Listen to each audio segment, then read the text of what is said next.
Esta mujer es la madre de la humanidad, la Eva genética de la que todos descendemos.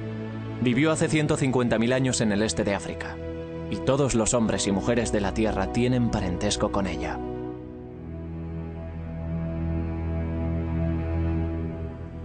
Sus hijas y sus nietas sacarían a los humanos modernos de África para que poblaran el resto del mundo. El viaje más increíble e importante que realizaría la humanidad.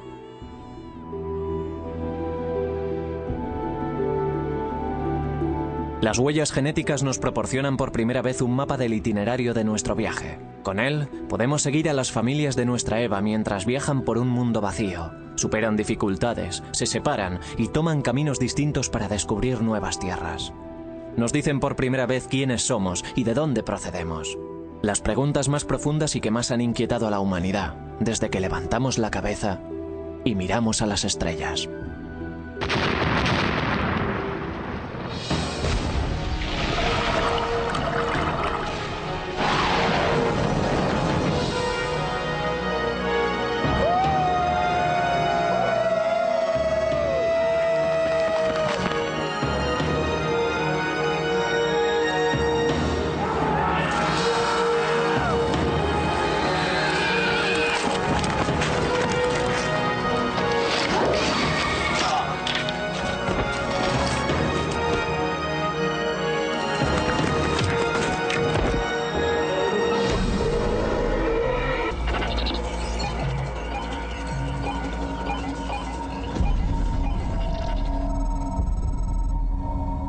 Esta nueva ciencia ha abierto brecha.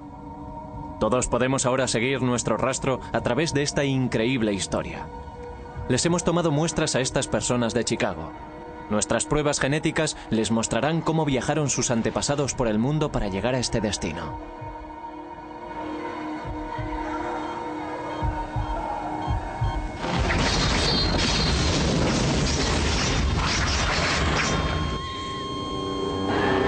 El origen del hombre.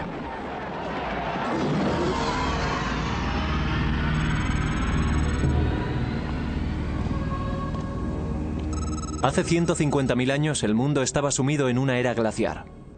Los casquetes polares avanzan. El nivel del mar desciende 120 metros. El norte de África es un inmenso desierto con pequeñas islas de verdor. En esas islas hay pequeños grupos de personas.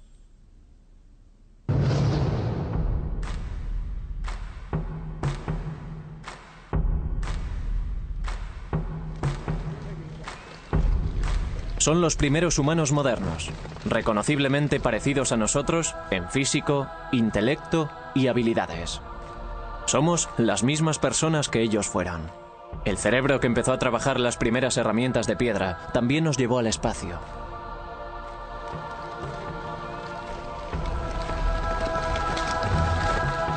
Son cazadores-recolectores que viven en grupos muy diseminados, que todos los años recorren grandes distancias, refugiándose donde pueden, recogiendo semillas y frutas.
Hace 150.000 años la caza era la clave de la supervivencia.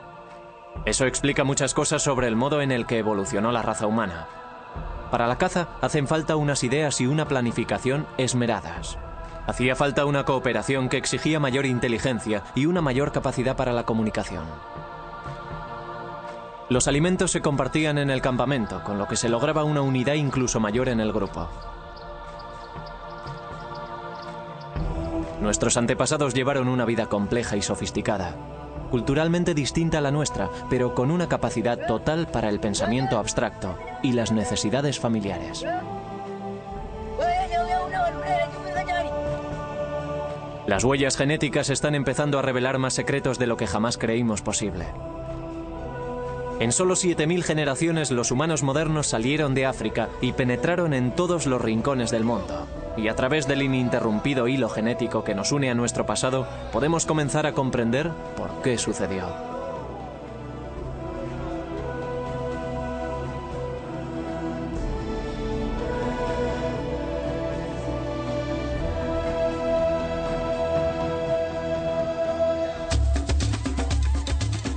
Los arqueólogos pueden contarnos con asombroso detalle cómo vivían los humanos modernos. Diseñaban las herramientas con esmero, comprendían las estaciones y sabían cuándo volvería la caza. Almacenaban materias primas para utilizarlas posteriormente y trataban con todos los grupos que había a cientos de kilómetros de distancia. Entendían claramente el concepto de pasado y futuro y enterraban a sus muertos.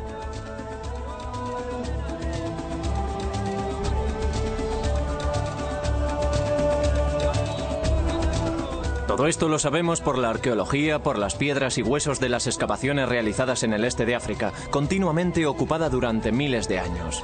Pero para comprender quiénes somos y de dónde procedemos, tenemos que observar nuestra herencia genética.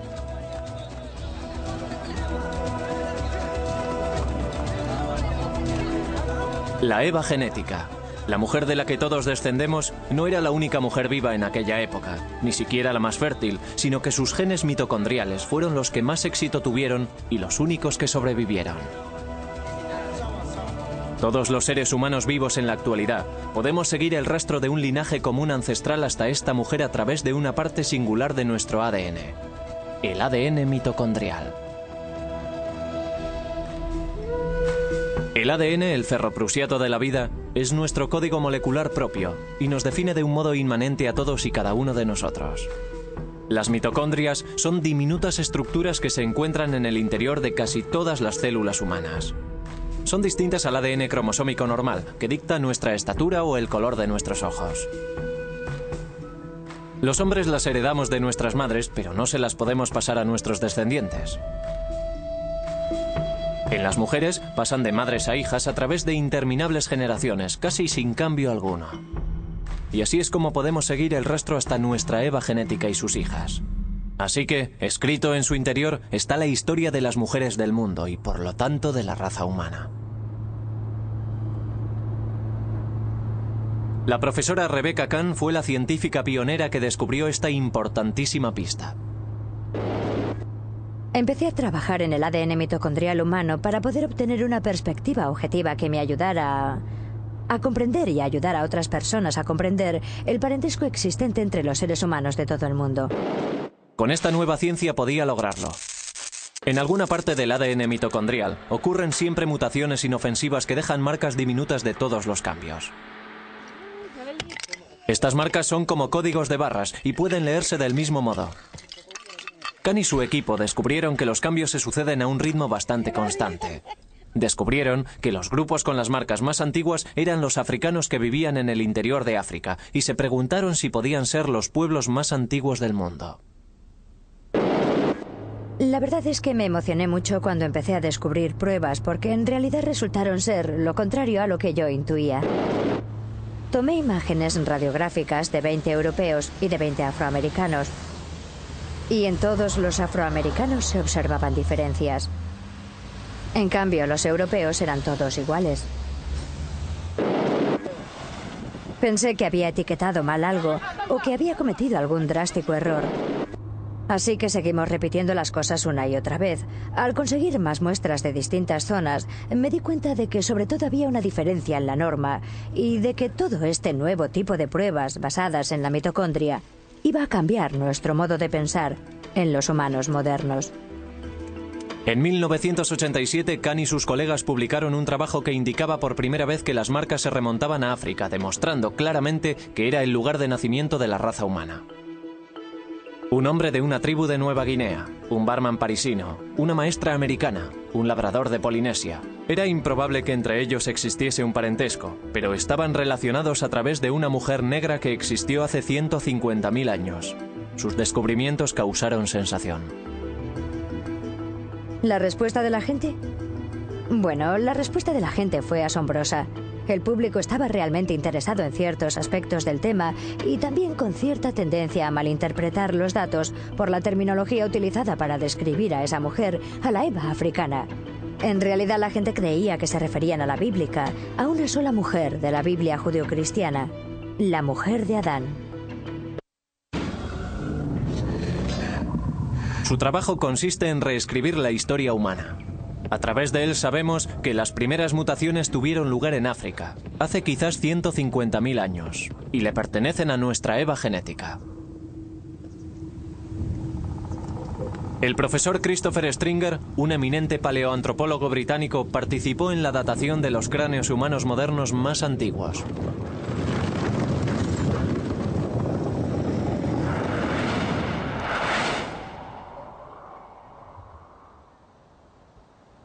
Este cráneo es lo máximo que nos podemos aproximar al aspecto de la cara de la Eva mitocondrial. Es un cráneo muy completo, encontrado en los sedimentos de una cueva que tiene una datación de 120.000 años de antigüedad. Y aquí podemos ver que es de un humano moderno. El cráneo tiene una bóveda alta y redondeada y la cara está por debajo de la bóveda craneal. Y este es el aspecto que tenía. Utilizando técnicas forenses de reconstrucción, se le añadió músculo y carne al cráneo para que nos proporcionase el primer vistazo al aspecto que posiblemente tuviera nuestra madre genética hace 150.000 años. Esto es lo que más nos podemos acercar. Pero ¿de dónde procedía esta Eva mitocondrial? ¿Quiénes eran sus antepasados? Hace 3,5 millones de años surgió un primer linaje de homínidos que lentamente evolucionó hasta llegar a nosotros, los humanos modernos. Pero genéticamente no podemos retroceder más que hasta Eva. Todos los linajes genéticos ancestrales se extinguieron. Nuestro árbol genealógico moderno comienza con ella.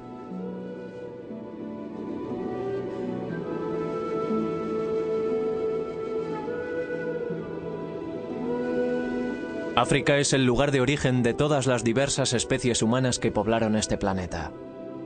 Este inmenso y aislado laboratorio natural moldeó a los humanos durante una infinidad de ciclos en los que se alternaban desierto y vegetación. Y son los registros climáticos los que nos dan la pista siguiente.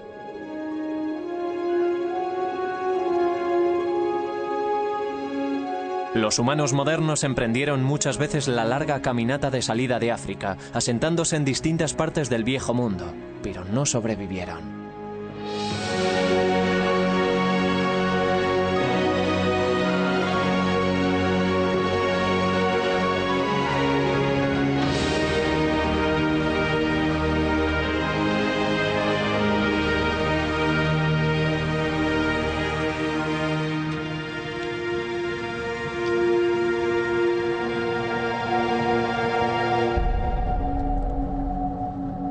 Creo que en realidad la gente se fue de África por motivos bastante naturales. Se iban en busca de comida, en busca de recursos, en busca de tierras. No iban en busca de nuevos continentes. Al final sí lo hicieron, pero al principio era solo el proceso natural de moverse y seguir. Quizás a manadas de animales o tal vez fueran los cambios climáticos los que causaron las migraciones del norte de África hacia las regiones colindantes.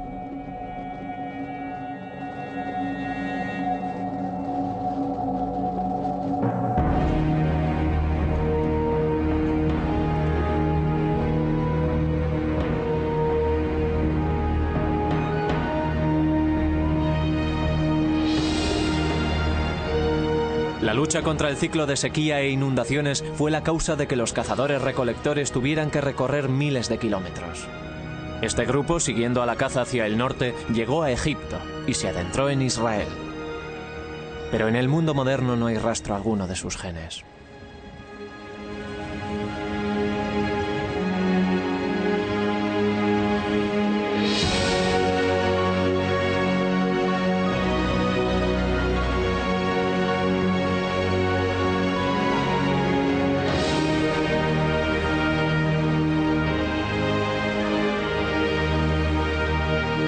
Los registros climáticos indican un breve pero devastador congelamiento global en el período en el que Oriente Próximo se convirtió en un inclemente desierto. Atrapados en el cuadrante norte del Sáhara, no tenían posibilidad alguna de dar vuelta atrás y muy pocos sitios en los que refugiarse.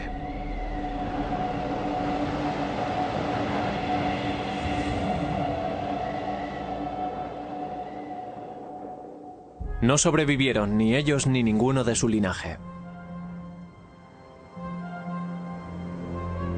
Fallecieron durante una intensa sequía hace unos 110.000 años.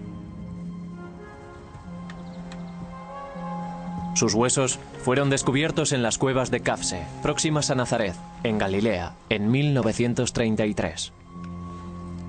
13 frágiles esqueletos. Uno de una mujer con un diminuto bebé a sus pies. Cuando se desenterraron estos huesos eran el esqueleto humano moderno y completo más antiguo de cuantos se habían encontrado. Los numerosos esqueletos que han sido encontrados en cuevas de Israel en las excavaciones de Kafse y Skul demuestran que ya había humanos fuera de África hace más de 100.000 años. Es posible que aquellos humanos modernos hubieran salido por el corredor del Nilo a través del Sinaí, adentrándose en Oriente Próximo, pero parece que no pasaron de allí. Tardarían 40.000 años en volver a intentarlo. Hace 80.000 años el mundo volvía a enfriarse. Una vez más avanzaban los casquetes polares secando las tierras. La vida se hizo mucho más difícil. A la vez que se secaba África, también lo hacía el agua potable. Los registros oceánicos nos muestran que el nivel del mar descendió drásticamente cuando el agua del mundo quedó atrapada en forma de hielo. Al dirigirse la caza hacia el norte, nuestros cazadores-recolectores se vieron obligados a convertirse en pescadores.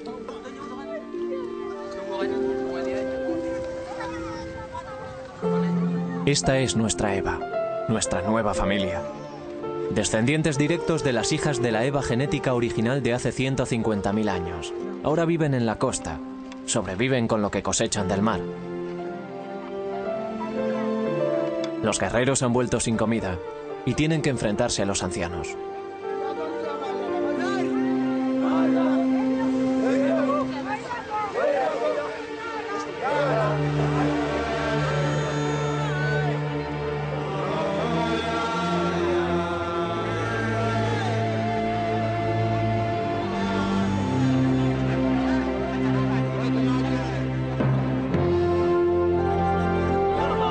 Nuestra supervivencia ha estado siempre a merced del clima. Cuando los tiempos eran buenos podíamos llegar más lejos. Un radio mayor significaba más comida. Pero la edad del hielo congeló el mundo y los desiertos se echaron encima, obligando a nuestros grupos a quedarse en territorios más pequeños, amontonados contra la costa. Su dieta consistía en pescado, vieiras, ostras y almejas, pero el Mar Rojo se hizo mucho más salado, resultando así mucho más difíciles la pesca y el marisqueo.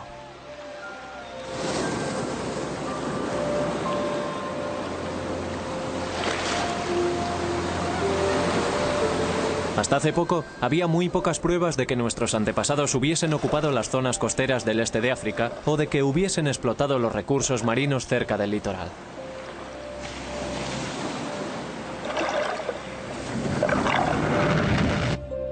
Este es Sifi Bergey, un geólogo. En 1999 formó parte de una expedición internacional que buscaba pruebas de la ocupación de Eritrea por parte de seres humanos modernos. En el Golfo de Zula, en el Mar Rojo, se encontraron con el extraordinario descubrimiento de herramientas de piedra incrustadas en un antiguo arrecife de corales fosilizados. La datación le dio al arrecife 125.000 años de antigüedad. Este es el primer bar de ostras conocido del mundo, con una longitud de 6,5 kilómetros y unos 15 metros por encima del actual nivel del mar. Es la prueba más antigua de marisqueo en cualquier lugar del mundo. Enterrados en él hay herramientas humanas junto con conchas fosilizadas de ostras, almejas y vieiras. Nos proporciona una prueba clarísima de que nuestros antepasados explotaban el mar. Esta es la unidad en la que entre los distintos estratos hay una capa en la base de grandes conchas, de ostras y moluscos, y es bastante horizontal. Y esta es la plataforma sobre la que el hombre moderno caminaba y tiraba sus herramientas de piedra y algunas de las conchas de los moluscos que comían. Esta es un hacha de mano con un borde afilado y algunas de las conchas que cayeron de esta capa estratificada. Y utilizaban el hacha para romper las conchas y comer los moluscos. Y luego, una vez habían terminado, tiraban el hacha y las conchas y se dirigían al lugar siguiente. Pero esto no es lo más importante, ya que no se puede datar, sino lo que uno encuentra in situ, que es lo que le convierte en algo de tanta importancia. Si pueden ver esto, se trata de una herramienta obsidiana. La utilizaban para romper algunas de las ostras que ven aquí incrustadas. No se ve totalmente cerrada porque la golpearon y se comieron lo que había en su interior. Y estas son algunas de las importantes herramientas de piedra que fueron descubiertas. Este es el lugar, el primer lugar del mundo en el que se ha documentado la explotación de los recursos marinos.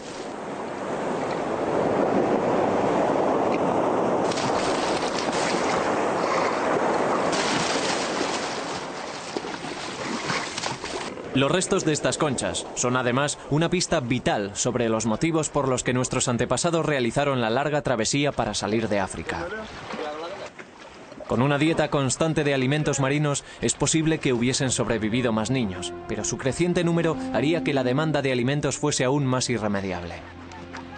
Los campamentos como este acogerían solo a unos centenares. En un momento dado, solo había 10.000 humanos modernos vivos en todo el mundo. Éramos una especie en peligro de extinción, como lo son hoy los grandes simios.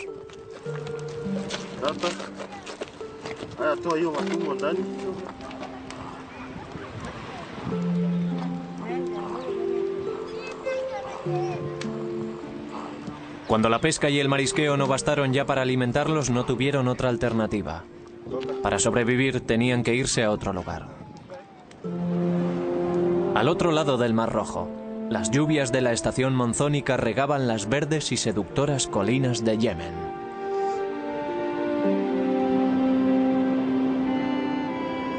Los científicos siempre pensaron que nuestros antepasados habían migrado de África muchas veces, grupo tras grupo, y se cree que siempre fueron hacia el norte, vía Egipto y el Israel moderno. Pero el rastro del ADN nos cuenta una historia distinta. El profesor Stephen Oppenheimer es una de las autoridades más prominentes en investigaciones genéticas sobre el seguimiento del ADN. Trabajando conjuntamente con el árbol genético y los ciclos climáticos prehistóricos, fue el primero en tener la extraordinaria idea de que nuestros antepasados salieron de África por una única ruta del sur. Esta playa está en la vertiente occidental del Mar Rojo, en el lado africano. Al otro lado podemos ver las colinas de Yemen. Creo que fue por aquí por donde cruzaron nuestros antepasados durante la primera etapa de su viaje hacia el resto del mundo. Los pescadores de la localidad conocen estos estrechos por el nombre de Puertas de la Desgracia, por las feroces y terribles corrientes que los atraviesan. Pero hace 80.000 años el nivel del mar estaba 45 metros más abajo. Como resultado, aparecieron varias islas y arrecifes que permitieron que nuestros antepasados cruzaran hasta Yemen como si fueran estriberones. El hombre, o los primates a él emparentados, tenía que salir de África finalmente. Pero los cambios climáticos determinaron el momento y la ruta. Azuzados por el hambre, por un hábitat esquilmado y tal vez por los primeros atisbos de la inquieta curiosidad humana por las tierras de enfrente, nuestro preciado grupo de humanos modernos se dispuso a viajar.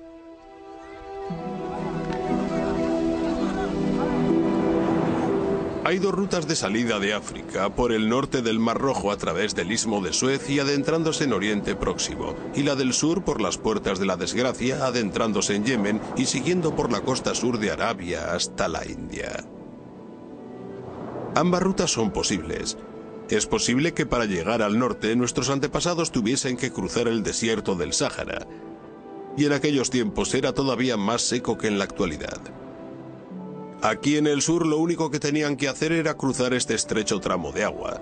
Solo hay 16 kilómetros hasta Yemen. Así que esta era una región a la que podían venir con confianza. Creo que esta playa jugó un papel muy importante en la historia humana, ya que creo que este es el lugar por el que nuestros antepasados cruzaron desde África a Yemen, dando el primer paso de su viaje hacia el resto del mundo. Y este es el único lugar por el que podían salir con éxito de África.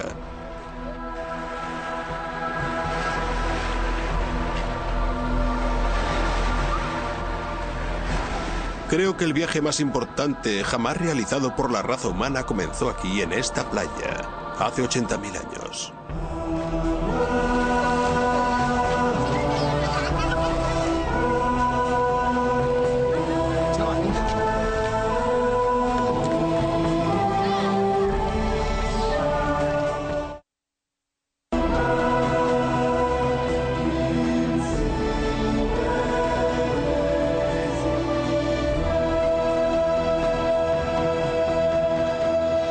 Un pequeño grupo de gente, un éxodo, el acontecimiento más importante para la población del mundo. No se trata de una simple y penosa caminata por los bancos de arena, sino de una lucha épica para sobrevivir, no solo para ellos, sino para el resto de la humanidad.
Aquellos que sobrevivieron a la travesía, los que no sucumbieron a los peligros de las puertas de la desgracia, llegaron a una tierra virgen.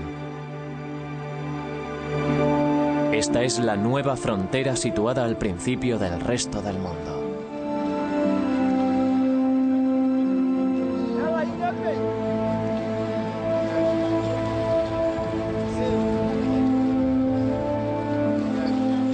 Las playas de Yemen estaban en la orilla de un mundo casi vacío.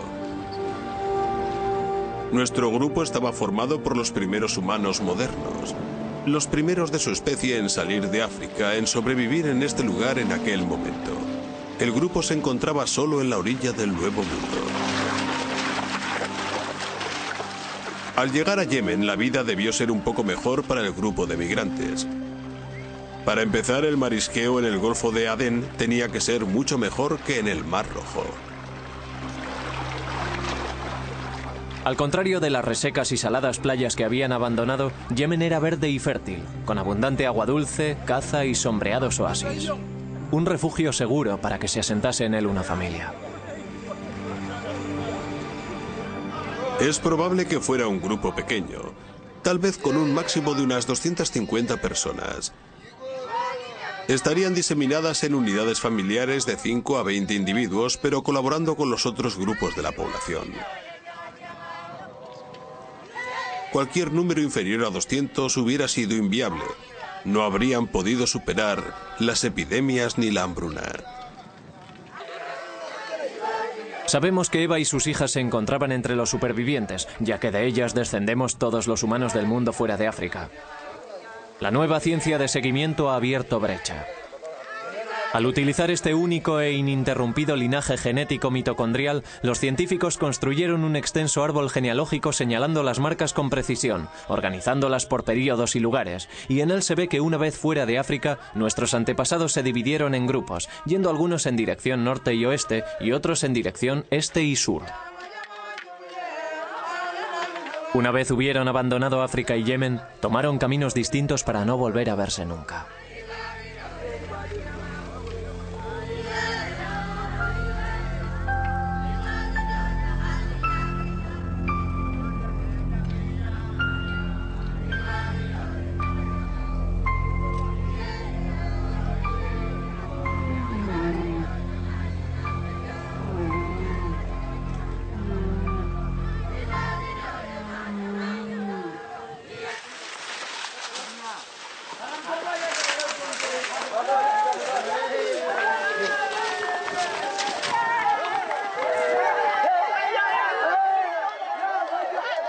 Cuando el grupo llegó aquí, traería una variedad de linajes africanos.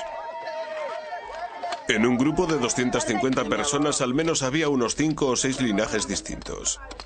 Pero si esa población se hubiese quedado aislada, al cabo de 1000 años, los linajes se habrían reducido más y más.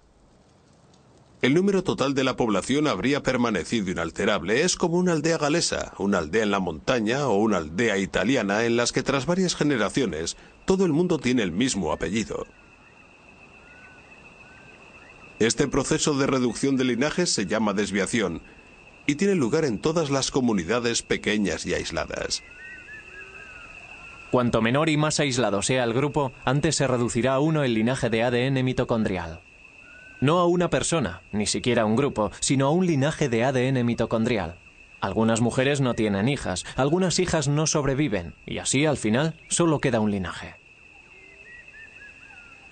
Totalmente aislados, solo pueden procrear dentro del grupo. El mapa genético indica que harían falta 1000 años para que el linaje mitocondrial quedara reducido a uno. Un linaje genético compartido por todas las personas no africanas en todos los sitios y durante toda la historia.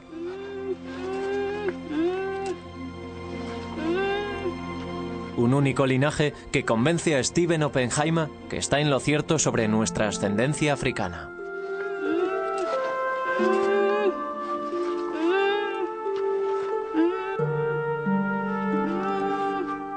Creo que las implicaciones de un solo éxodo de África son enormes.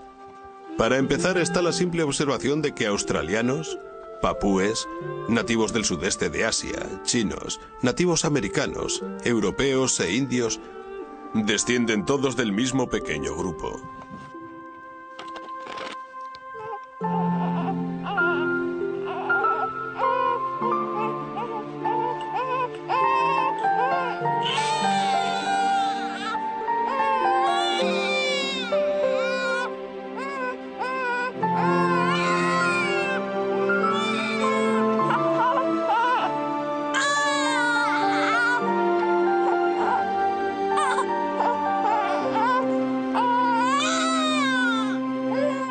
Eso significa que este pequeño grupo se diversificó enormemente durante los 80.000 últimos años, creando poblaciones totalmente diferentes físicamente en distintas partes del mundo y que se adaptaron física y culturalmente a los nuevos entornos que encontraron y exploraron.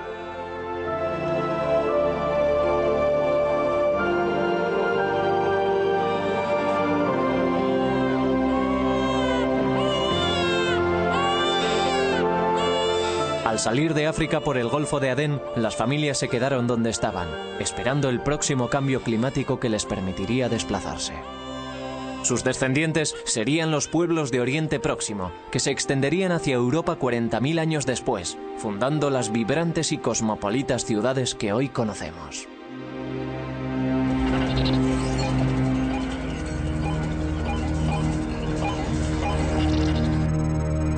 Otros siguieron adelante, más allá del Golfo, avanzando hacia el este, mariscando a lo largo de la costa del Océano Índico, buscando lugares cálidos y apacibles en los que detenerse.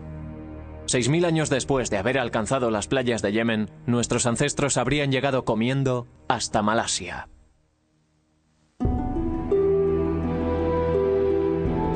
A 10.000 kilómetros de África, nuestra familia se encuentra en las profundidades de las selvas lluviosas del sudeste asiático. Estos son los descendientes de Eva, cazando en las junglas de Malasia, deambulando en pequeñas bandas, quedándose en un lugar el tiempo suficiente para recolectar la cosecha silvestre y después seguir adelante. Sus cuerpos empiezan a adaptarse a las condiciones de las selvas lluviosas. Al alejarse del ardiente sol africano, su piel se vuelve más clara y su estatura se reduce por la falta de carne. Al igual que los cazadores-recolectores de las junglas de hoy en día, se alimentan de pescado, ratas, ardillas y lagartos, de la caza que hay en la bóveda vegetal y de frutas y raíces. Se disfrazan y se camuflan para armonizar con el follaje, e imitan gritos de animales para engañar a sus presas.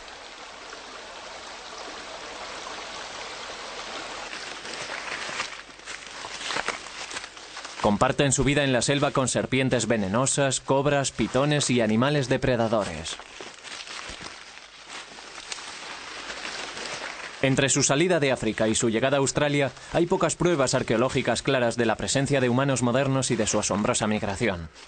Ni cráneos, ni esqueletos, ni tumbas.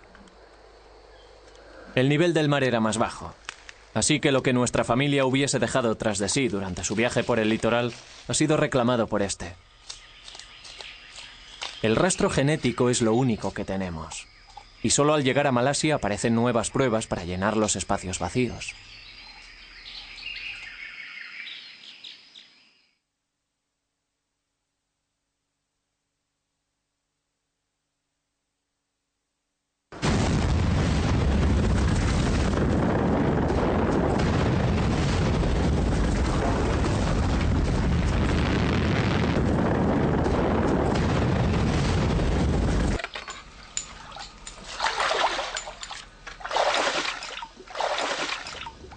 La gran erupción de Toba, que tuvo lugar en Sumatra hace 74.000 años, fue la mayor explosión de los 2 últimos millones de años.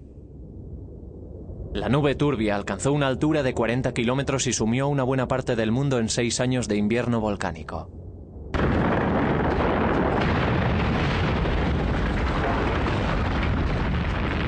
El norte de Malasia, India y Oriente Próximo fueron cubiertos por un mortífero sudario de espesa ceniza volcánica.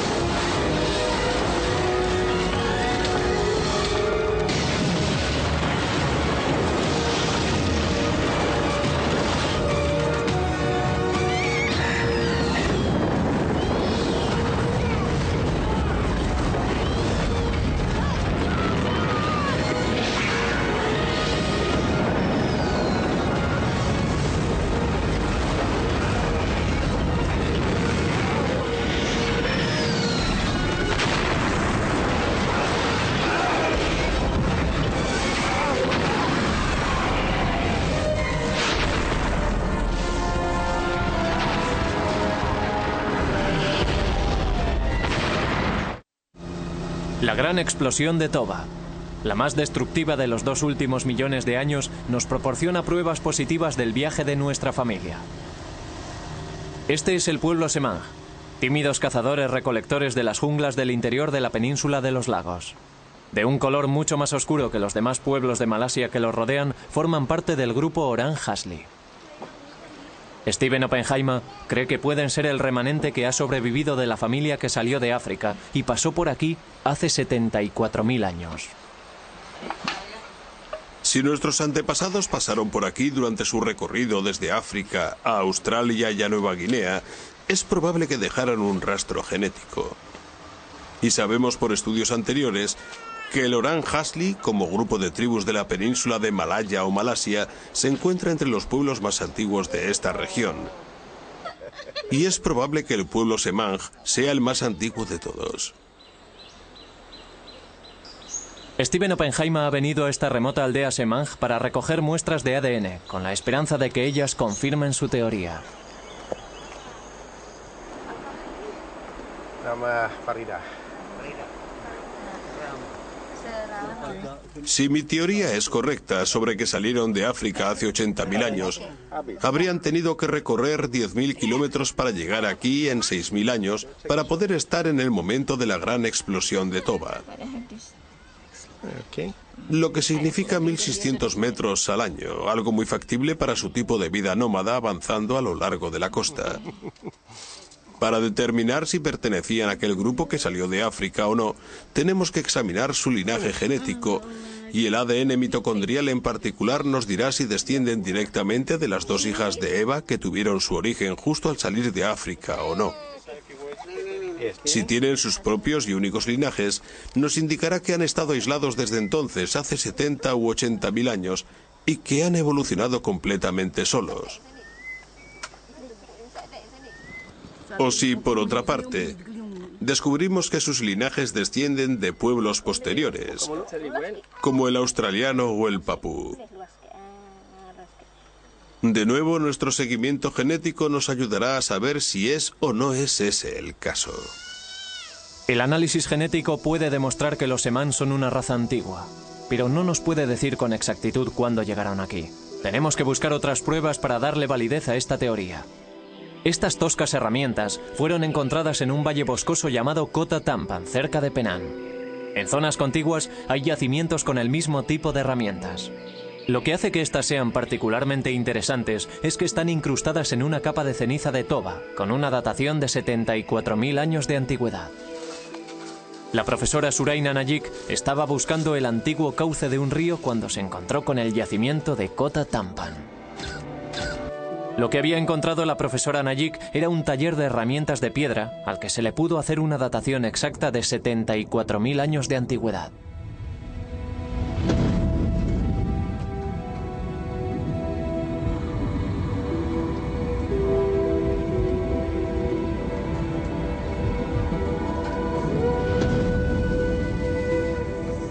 La ceniza cubría la superficie de trabajo.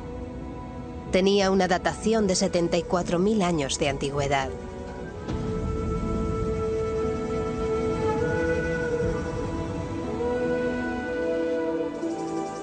Esto es un martillo de piedra que utilizaban, y ya ven que resulta muy cómodo asirlo con la mano.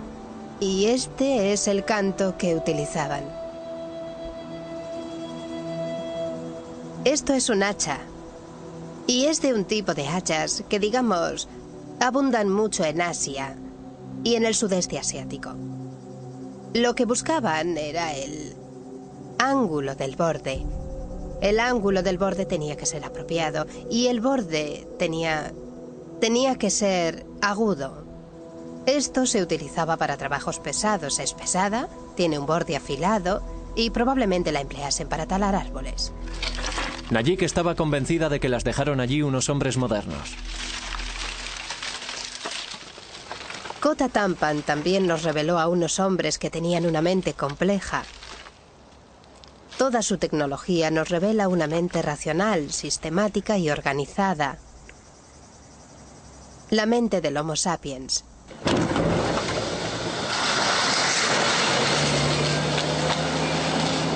Las herramientas de Kota Tampan son cruciales para la datación de la presencia del hombre moderno en el sudeste asiático. Son la primera prueba tangible que tenemos de todo el viaje desde África a Australia. Combinándola con los análisis genéticos de Stephen Oppenheimer, pueden ser una prueba real de nuestra antigua migración. Ya que encontró la prueba que necesita.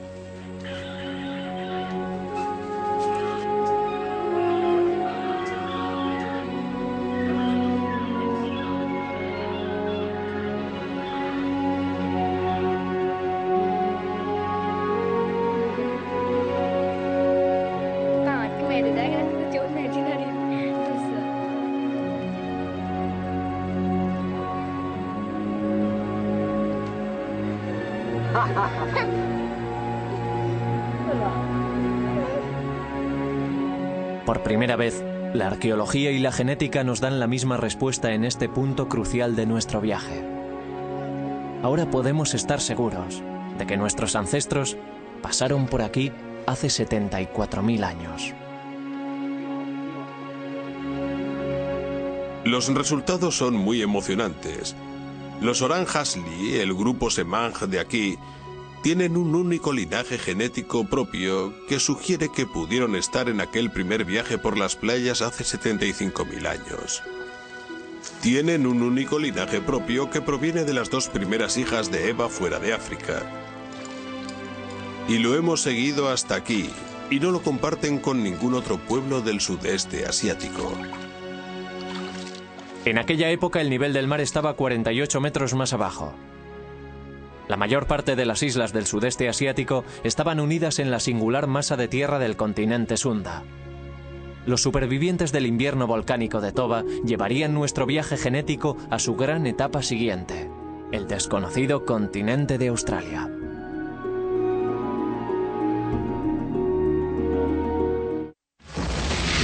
...160 kilómetros de aguas infestadas de tiburones los separaban de la nueva tierra.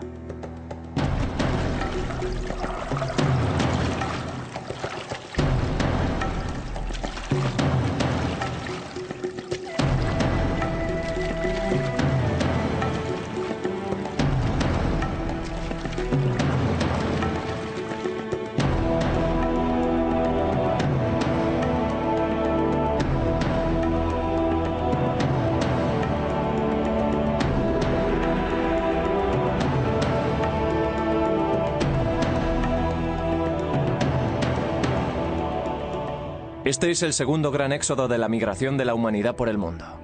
Pero esta vez no estaban las verdes colinas de Yemen para proporcionarles la comodidad de una llegada segura.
¿Por qué lo arriesgaron todo en una aventura tan peligrosa sin saber siquiera si al final encontrarían tierra?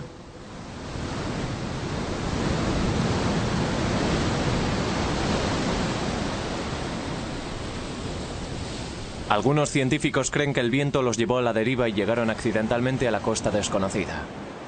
Pero nuevas pistas aportadas por las pruebas genéticas dicen que no. Demuestran que los aborígenes australianos tienen varios linajes genéticos únicos que los emparentan directamente con las primeras hijas de la Eva que salieron de África. Tantos linajes portados por tantas mujeres, y llegando en un espacio de tiempo tan breve, sugieren una intención deliberada y no una llegada accidental en balsa. El primer grupo llegó hace 70.000 años. Lo siguieron más grupos durante los 5.000 años siguientes, todos ellos descendientes de la Eva que salió de África. Estas fueron las primeras personas que caminaron por este vasto y vacío continente. Nadie los molestaría durante miles de años.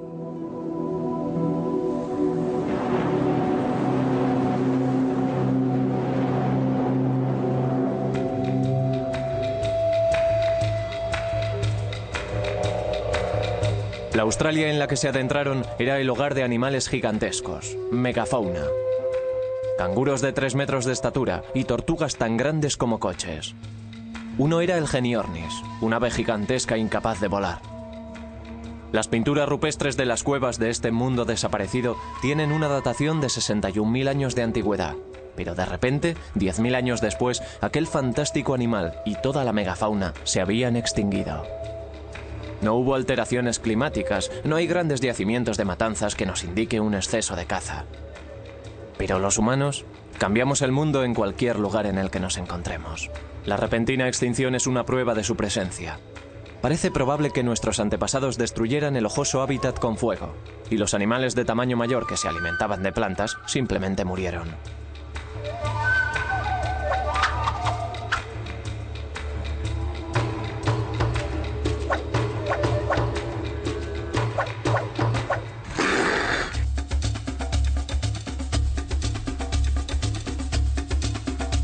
Pero no todo el mundo acepta la teoría de una única salida de África.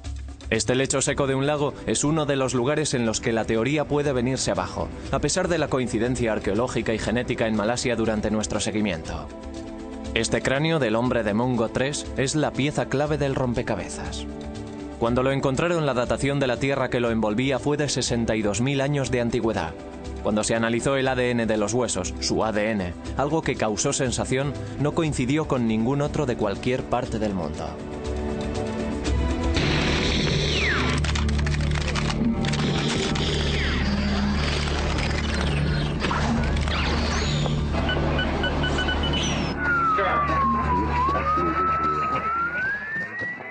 Para aquellos que no creen en la teoría de la salida de África, esto parece probar que los humanos modernos evolucionaron en épocas diferentes en distintas partes del mundo, hasta llegar a ser las personas que hoy somos.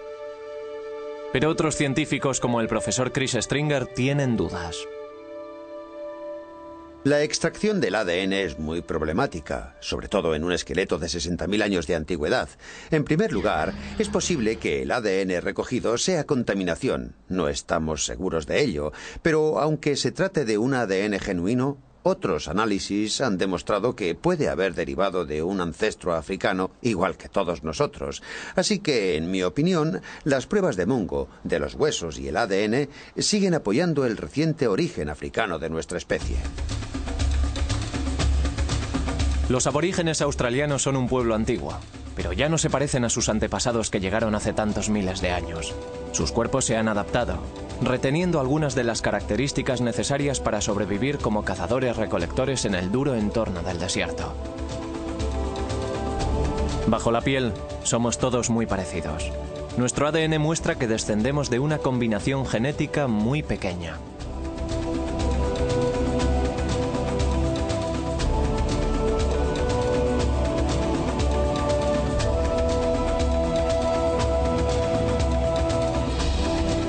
Si observamos el ADN de todos, australianos, africanos, europeos, descubrimos que al comparar el ADN mitocondrial de todos nosotros aparecen menos variaciones, aunque hay series que se han diseminado por todo el mundo, aparecen menos variaciones en nuestro ADN mitocondrial de las que encontraríamos dentro de un pequeño grupo de chimpancés, orangutanes o gorilas. En esos simios aparecen más variaciones, incluso en grupos pequeños, que en toda la raza humana. Pero si todas las personas del mundo descendemos de una combinación tan pequeña de genes, ¿por qué tenemos un aspecto tan diferente? La selección natural y la adaptación al entorno son los factores más importantes. La selección sexual es crucial. El clima impone la forma corporal. Cuanto más frío sea el entorno, más bajos y rechonchos nos volvemos para mantener el calor. La estatura varía en proporción a la dieta. Los asiáticos se volvieron más bajos cuando el arroz se convirtió en su alimento principal en sustitución a la carne. Y ahora que la carne vuelve a su dieta, su estatura vuelve a aumentar.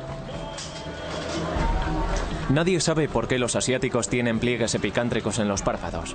¿Pueden haberse desarrollado como protección contra el frío? O quizás sea ese el tipo. Los tienen la mayoría de los fetos. El color es la diferencia más obvia e impactante. Eso también forma parte de nuestra herencia genética.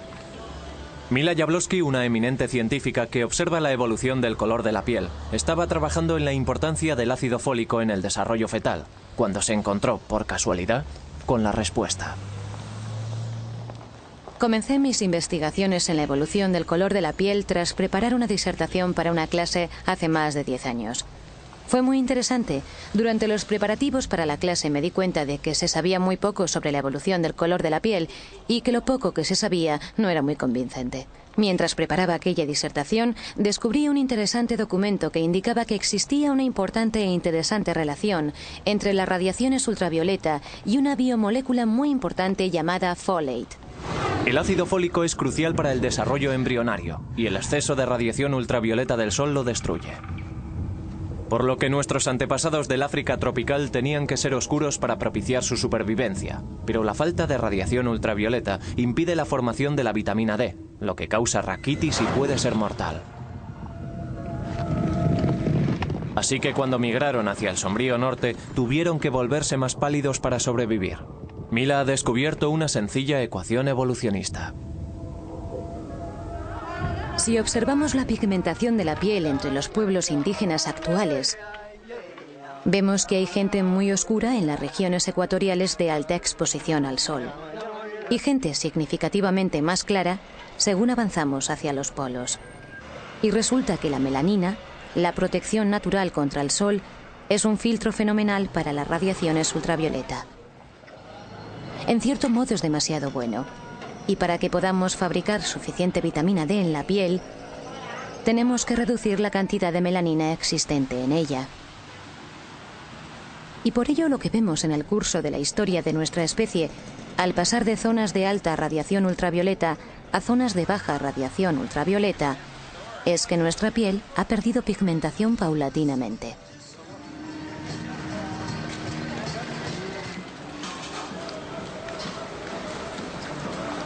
Según sus cálculos, hacen falta 20.000 años para pasar del negro al blanco. Lo único que marca el color de las personas son unas minúsculas diferencias genéticas establecidas hace mucho tiempo. En 50.000 años, la raza humana se ha extendido por la mayor parte del mundo oriental, desde África a la India, a Asia y cruzando el mar hasta Australia. Durante la mayor parte de ese tiempo, el mundo estuvo inmerso en una feroz edad de hielo. Grandes mantos de hielo cubrieron una buena parte del hemisferio superior, secando los mares y agrandando los desiertos. Pero el clima estaba empezando a cambiar y podían emprenderse nuevos viajes.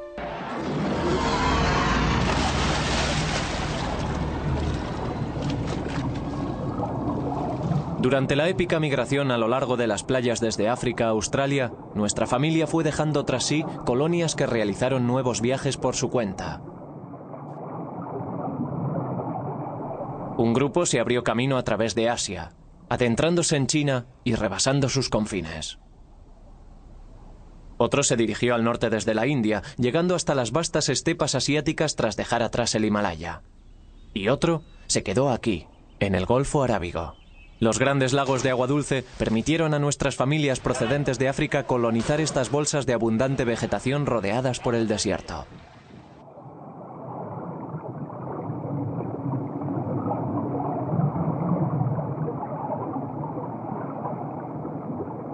Esta zona estuvo ocupada continuamente durante 30.000 años. Sus huesos y artefactos quedaron sumergidos al ascender el nivel del mar.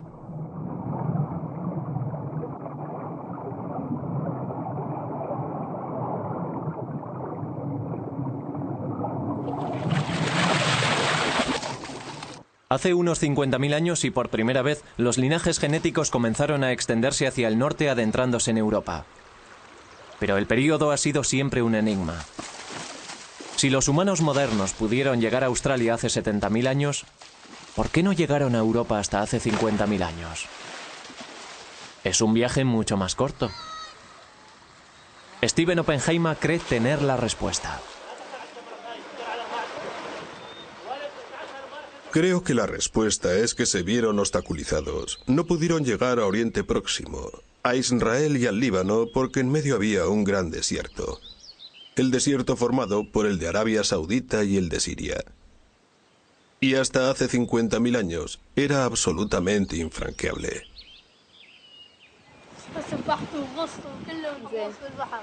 El clima era tan árido que la zona fértil, la ruta desde el Golfo hasta el Líbano, Israel y Europa, estaba cerrada. Después, hace 50.000 años, hubo una repentina mejoría del tiempo.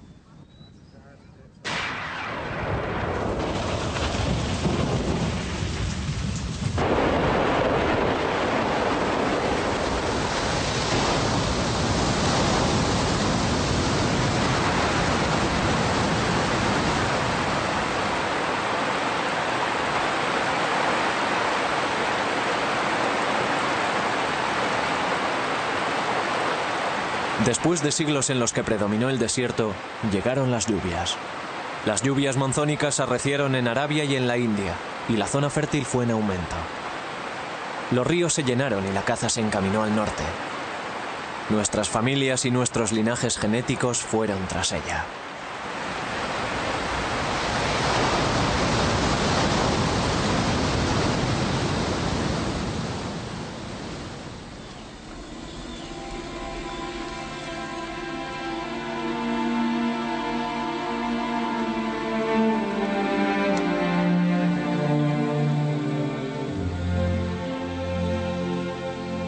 Desde el Golfo Pérsico emprendieron el camino a pie hacia el norte, por el interior de la zona fértil, siguiendo los ríos entre los montes Zagros y el desierto sirio.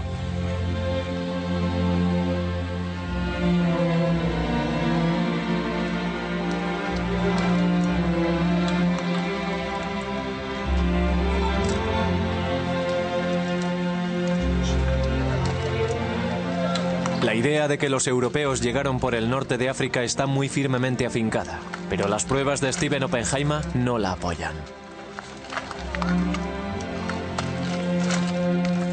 Las pruebas genéticas no apoyan eso en absoluto.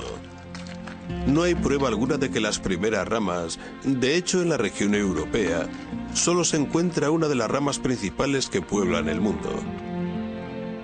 Por supuesto, esto hace que se tambaleen algunas opiniones establecidas sobre el origen de los europeos y nos obliga a tener en cuenta el hecho de que los europeos pueden descender de aquella única familia que salió de África por la ruta del sur.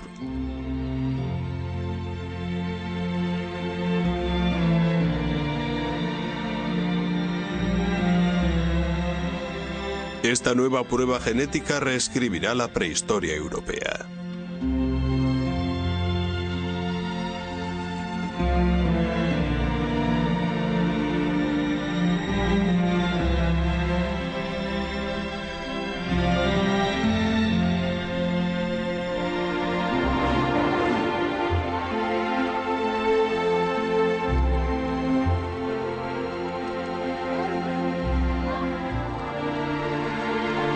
Estas familias fundaron las primeras colonias prósperas en Oriente Próximo, Siria e Irán.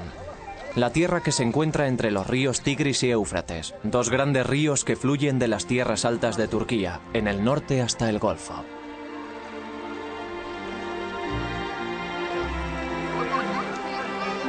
Aquí aprenderían posteriormente a cultivar la tierra y a domesticar a los animales, convirtiéndose así en los primeros agricultores. Los ríos les proporcionaban agua para regar las cosechas. Había abundancia de peces y cañas para construir casas y embarcaciones. Las palmeras datileras proliferaban. Miles de siglos después, sus descendientes construirían las primeras estructuras de piedra que luego se convertirían en las ciudades de Mesopotamia, Uruk y Sumera en el sur, y las ciudades amuralladas de Babilonia y Jericó. Habíamos dado los primeros pasos hacia las grandes civilizaciones que desarrollarían la escritura, el arte de la guerra y fundarían los grandes imperios. Todo ello partiendo directamente del grupo genético que migró de África hace 80.000 años.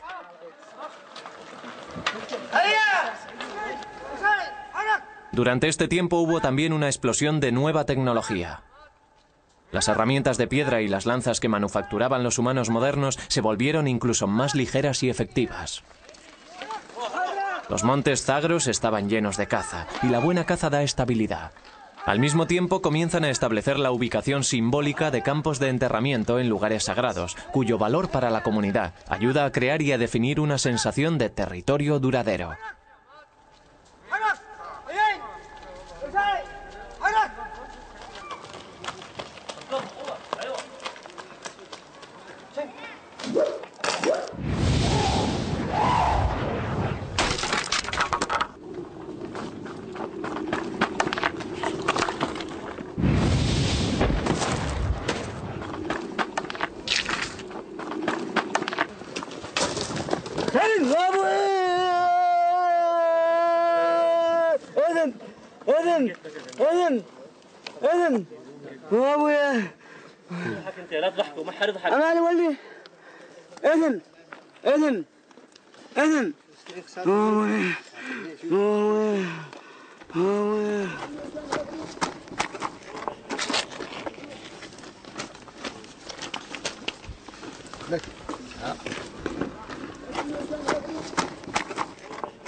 En una localidad del Líbano se ha descubierto la sepultura de un niño de 12 años, con una datación de 44.000 años de antigüedad. Tiene el cráneo fracturado. Su cadáver estaba apaciblemente cubierto en el refugio, debajo de la inmensa roca.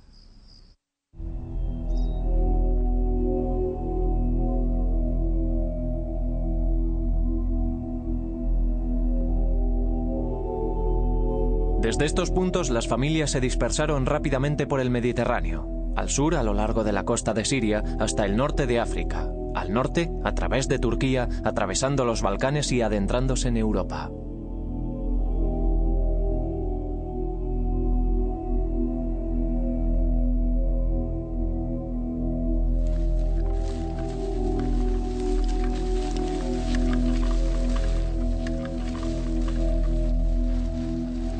Esta es nuestra nueva familia. Descendientes directos de los árabes de las ciénagas del Golfo, penetrando en los desconocidos territorios de Alemania. Pero la tierra en la que se adentran no está vacía. Otros estuvieron allí antes que ellos. Los neandertales han sido dueños de Europa durante más de 250.000 años. En 1856, en el Valle de Neander, en Alemania, unos canteros estaban extrayendo lodo de un lugar que acababan de volar, cuando descubrieron unas costillas, parte de una pelvis y huesos de los brazos y los hombros de un animal grande parecido a un ser humano, y pensaron que era el esqueleto de un oso. Posteriormente, los científicos creyeron que se trataba de un antiguo salvaje del norte que había aterrado a los ejércitos romanos. El profesor Chris Stringer es un experto en neandertales y su mundo. Estas personas fueron conocidas como neandertales. Se convirtieron en el centro de un debate sobre la evolución humana, sobre si era posible que aquellas personas fueran nuestros antepasados o si representaban una extraña derivación de la evolución humana. Aquí tengo un cráneo más completo que el que encontraron en el Valle de Neander, en Alemania. Este fue hallado a principios del siglo pasado en Francia y nos muestra muy bien el aspecto de la cara y la cabeza de los neandertales. Hay un marcado arco superciliar por encima de las cuencas de los ojos. La cara es muy alargada y tiene una enorme nariz. No hay mentón en la mandíbula inferior. Y ahora pensamos que es posible que los neandertales estuvieran adaptados al frío. Evolucionaron en Europa durante miles de años en condiciones más frías que las actuales. Y eso les modeló el físico. Eran bajos y rechonchos, de constitución muy fuerte. Y esta nariz podía ser parte de un mecanismo para inhalar aire frío y seco. Los neandertales fueron frecuentemente considerados unos brutos de pocas luces, pero no lo eran. Eran totalmente humanos. Su cerebro era tan grande como el nuestro. Creo que los neandertales eran una especie distinta a la nuestra. Una especie muy próxima a la nuestra. Una especie hermana. Una especie con la que compartíamos antepasados hace solo medio millón de años, tal vez. Así que, en ese sentido, los neandertales eran totalmente humanos. Estaban 10 veces más próximos a nosotros que los chimpancés. Si se mezclaron con los humanos modernos, sus genes se han extinguido. No hay indicios de su presencia en nuestro mundo.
Al cabo de 10.000 años, los neandertales estaban ya extinguidos. Los humanos modernos borraron todo rastro de sus rivales y ocuparon el espacio que dejaron. El motivo de su desaparición no está claro. Vivieron al lado del hombre moderno durante miles de años, pero es probable que al final los neandertales no pudieran adaptarse lo bastante rápidamente al nuevo mundo y a sus nuevos e ingeniosos rivales. Los neandertales utilizaban el cuerpo para intervenir en la naturaleza. Los modernos humanos utilizaban el cerebro.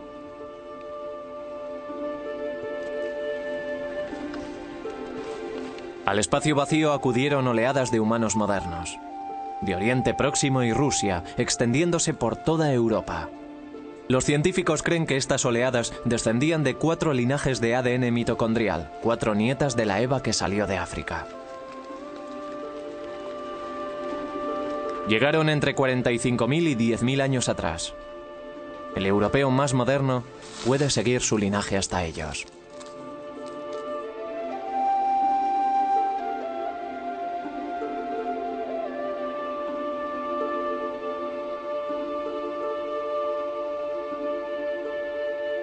La tecnología de los neandertales casi no había cambiado en más de 200.000 años.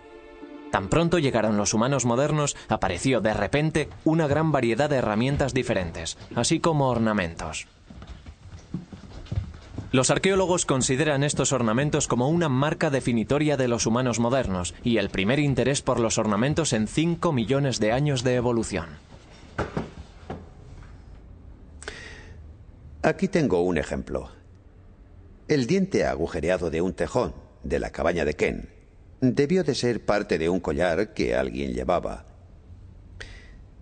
Y aquí un objeto muy extraño. Ni siquiera estamos seguros de lo que es. Puede ser la representación de un búho o un gato.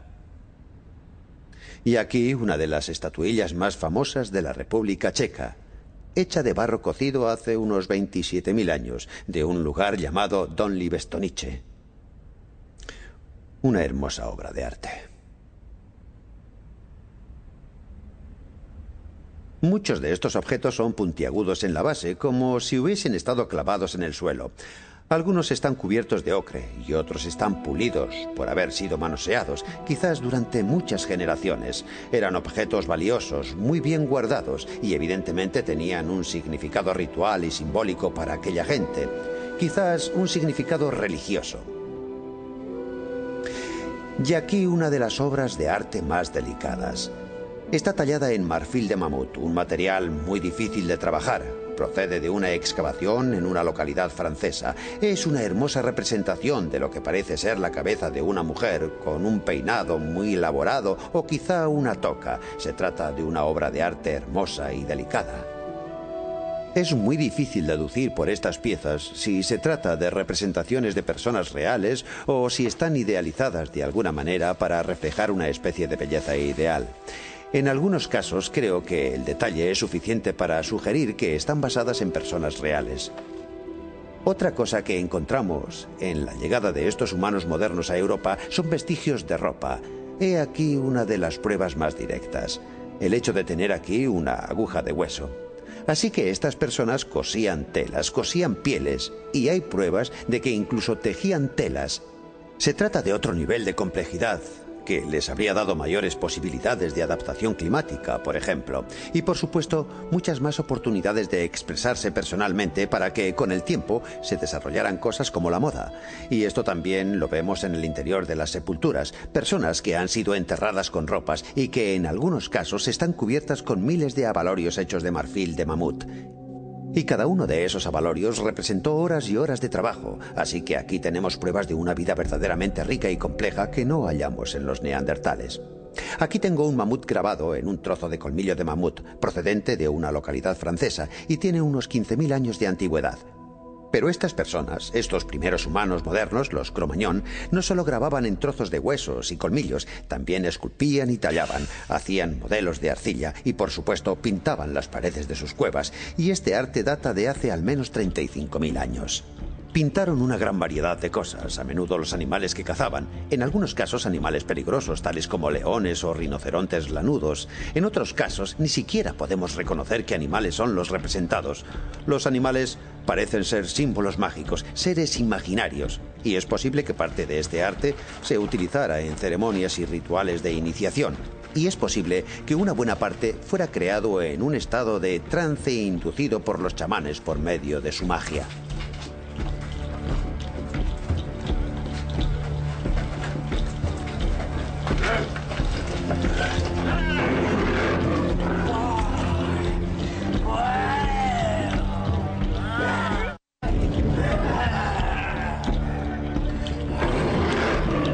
Los humanos modernos hemos llegado tan lejos como podíamos llegar en el continente europeo. Detrás hemos dejado unas claras huellas genéticas que se remontan al movimiento de la única salida de África hace 80.000 años. El mundo volvía a enfriarse. Al comenzar la nueva edad de hielo, los humanos modernos encontraban un lugar en el que asentarse. A 16.000 kilómetros de distancia al otro lado del globo, y 6.000 años después comenzaría la invasión de un nuevo mundo. Nuestro linaje genético se ha extendido ya en todas direcciones a partir de una raíz salida de África, y la última frontera de América nos hace ir ahora caminando hacia el norte desde la India, el sudeste de Asia y China. Y hacia el este desde las estepas mongoles de Siberia, convergiendo en el estrecho de Bering, la frágil lengua de tierra que une Asia con América.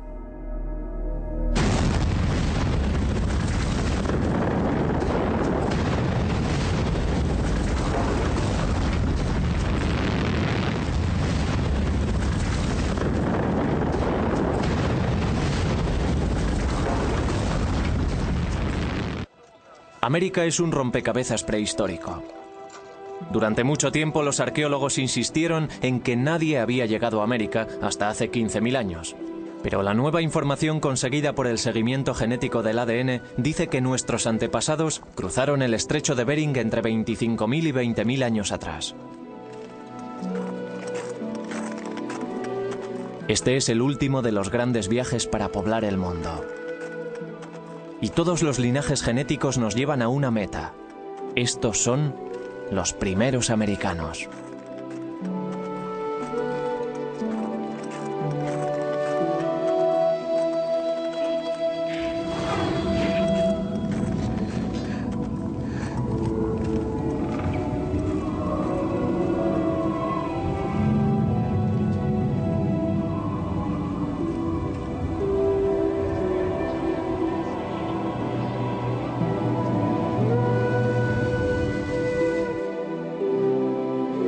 Hace 25.000 años el mundo se estaba adentrando en una de las peores edades de hielo que hemos tenido que resistir.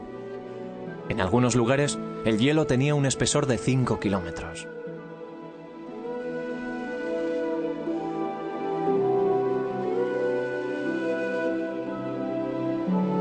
Pero si el hielo avanza, este es el último paso posible antes de que el hielo cierre el estrecho de Bering y la entrada a Alaska y el resto de Norteamérica.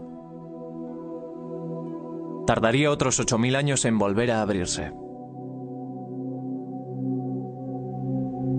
El motivo por el que sabemos que los primeros americanos llegaron hace unos 20.000 años es el hecho de que sabemos qué tipos de fundación trajeron consigo, qué tipos de fundación mitocondrial trajeron consigo de Asia.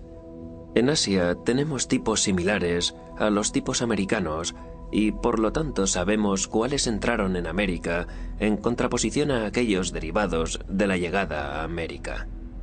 Como promedio, los fundadores han acumulado una mutación en América, y como sabemos que el ratio de mutación de nuestro sistema genético, la mitocondria, es de una mutación cada 20.000 años, sabemos que los tipos de fundación han estado evolucionando en América durante 20.000 años, y que debe de haber sido entonces cuando llegaron.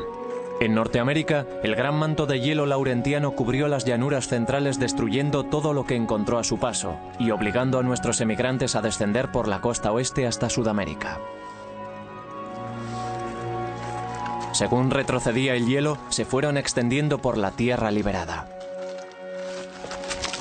Hay pruebas de un asentamiento en un refugio pétreo, en el río Ohio, en Pensilvania, llamado Meadowcroft.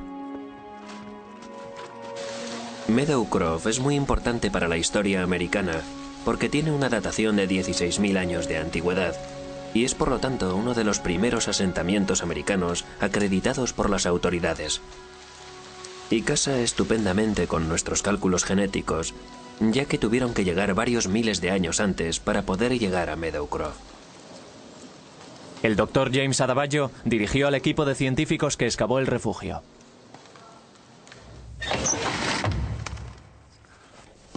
Cuando lo encontramos, asumimos que no contendría ningún material cultural en absoluto. Pero resulta que había una variedad de artefactos y otros indicios de presencia humana varios miles de años antes del periodo máximo calculado para la llegada de seres humanos al Nuevo Mundo. Esparcidos por esta superficie y por otras superficies de ocupación más profundas, en estos hogares y a su alrededor, hay una serie de artefactos entre los más notables, de los cuales se encuentran fragmentos de pedernal como este, y los instrumentos cortantes hechos con el pedernal. Lo que es único en estas piezas es que no solo no son manufacturados en su mayor parte por los grupos de indios del Paleolítico en las Américas, sino que tienen un notable parecido con los instrumentos cortantes de pedernal del norte de China, que tienen unos 28 o 29.000 años de antigüedad. De hecho, copias de este material podrían mezclarse con las colecciones del norte de China y no podrían distinguirse unas de otras. Lo que nos sugieren las pruebas de Meadowcroft, junto con los datos que están surgiendo de una serie de excavaciones en otros puntos de Norteamérica, es que no hubo una sola migración de seres humanos al Nuevo Mundo, como se postuló recientemente durante las 2 últimas décadas, sino una serie de pulsaciones o emanaciones. Así que ahora se han establecido múltiples entradas como patrón para la migración americana. Estos primeros colonos portaban muchos linajes genéticos diferentes. Procedían de Siberia, China, Asia Central, de Malasia incluso, y de Japón. En 1996, el esqueleto conocido como el hombre de Kennewick fue descubierto cerca del río Columbia, en el estado de Washington. Cuando se lo llevaron a Gene Shatters, el antropólogo forense creyó al principio que se trataba de los restos de un pionero del siglo XIX. Se quedó asombrado cuando la datación con carbono 14 reveló que tenía 9.500 años de antigüedad. Era el esqueleto más antiguo jamás encontrado en Norteamérica. Pero lo que realmente intrigaba a Shatters era que, a pesar de su antigüedad, el hombre de Kennewick no se parecía a los nativos americanos modernos. Su cráneo era caucásico, no mongoloide, y la reconstrucción de su cara mostraba una clara similitud con los Ainus que vivían en el norte de Japón. El hombre de Kennewick era un individuo extremadamente golpeado. Tenía múltiples costillas rotas, tenía una herida en el brazo izquierdo, otra en el cráneo, tenía artritis en el cuello, en las rodillas y en los codos. Había llevado una vida muy agitada. Pero lo más distintivo que había en él, la herida más interesante desde el punto de vista forense, es que tenía una punta de lanza incrustada en la pelvis. De hecho, eso fue lo que nos llevó a hacer una datación de los huesos. Lo único que se ve es una pequeña ventana ovoide a cada lado del hueso, pero al hacerle un escanograma podemos ver que hay una hoja serrada de 5 centímetros de largo por 2,5 de ancho ahí incrustada.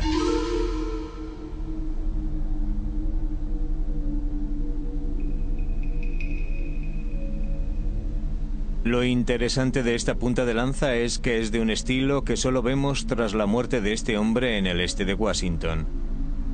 Podemos ver ese estilo descendiendo por la costa de Columbia Británica para terminar en Washington, entre unos 10.000 a 9.000 años atrás, datados con radiocarbono. Las personas que traen esta punta de lanza, que son las que encontramos con este tipo de punta de lanza posteriormente a poca distancia en el tiempo, son muy similares a los indios americanos modernos.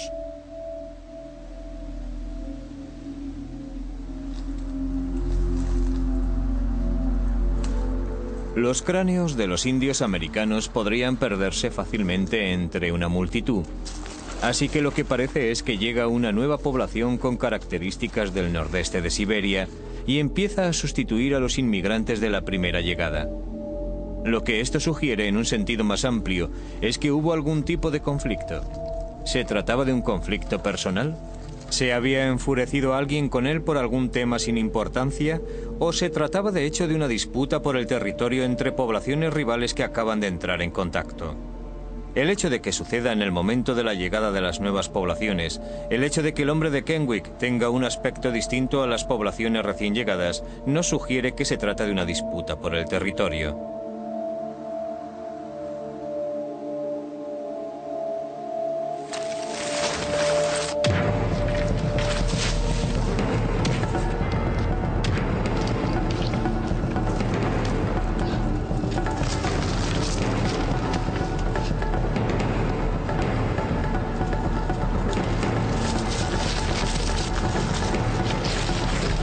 Por el ángulo de entrada, por la velocidad de entrada, está bastante claro que la lanza iba hacia él directamente y que pudo verla llegar.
El profesor Shatters cree que el hombre de Kenwick falleció por hipotermia y ahogamiento.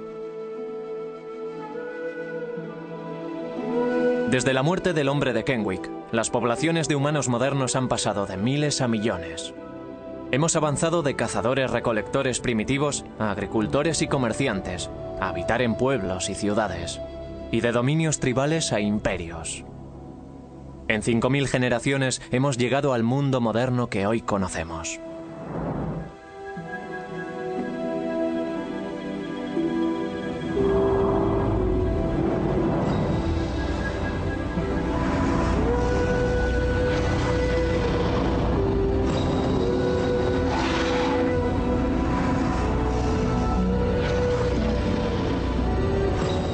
Desde la década de los 80 se han tomado muestras de ADN a miles de personas de todas partes del mundo. Desde Alaska a Nueva Zelanda. Desde los inuit a los islandeses. Analizándolas, los científicos pueden buscar similitudes entre los códigos personales y ver qué pueblos son los más emparentados. Todos los individuos pueden comprobar su ADN mitocondrial y conocer las rutas que sus antepasados siguieron en su viaje alrededor del mundo. Desde África a todos los rincones del mundo.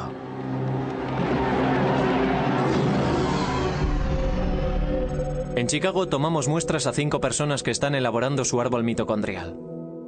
Después de analizar sus muestras de ADN, los científicos descubrieron una extraordinaria conexión entre un griego y un nativo americano. Angela Takis es una griega que llegó de Europa a los Estados Unidos. Leonard Maliterry es un nativo americano, de pura raza Creek. Ambos descienden de la misma pequeña y rara rama de nuestro árbol familiar y comparten un antepasado común de hace 30.000 años, quizás del sur de Siberia. Cuando los humanos modernos poblaban el mundo vacío tras abandonar África, algunos fueron al norte, a la Rusia central. Allí nació una nueva hija que portaba una nueva marca, X. Sus hijos se separaron y algunos fueron al sur, a Europa, y otros al este desde Siberia y hacia América. Takis y Maliterry llegaron a América desde extremos opuestos de la Tierra y se conocen ahora, por primera vez, en Chicago. Es su primera reunión familiar en los 30.000 años de historia evolutiva. Me he quedado atónito. Me parece emocionante que todos descendamos del mismo linaje, ya que así es posible que la gente se olvide de darle tanto énfasis a las diferencias y que hablen de la gente común. Tal vez eso ayude a que las personas sean más tolerantes y también más amables, y quizás eso progrese. Y puede que sea algo más relevante que solo la ciencia.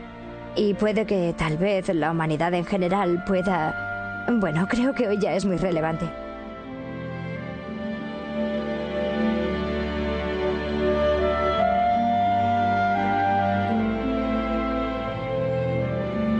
Hace 80.000 años, un pequeño grupo de humanos modernos se enfrentó a los terrores del Mar Rojo y abandonó África para siempre. Se llevaron consigo el futuro del mundo. 10.000 años después, habían penetrado en todos los rincones de este. El viaje más importante e increíble que hemos realizado jamás. Por primera vez sabemos quiénes son. Sabemos de dónde procedemos. Sabemos que somos las mismas personas que nuestros inquietos e inquisitivos antepasados. Pero hemos llegado al final de nuestra migración. Nos quedan tierras vacías a las que acudir. La ciencia nos dice que una cadena ininterrumpida nos une a nuestro pasado, y entre nosotros. Todos compartimos la misma herencia genética de nuestra antepasada Eva. Quizás sea ese el mensaje más importante que debamos llevar al futuro.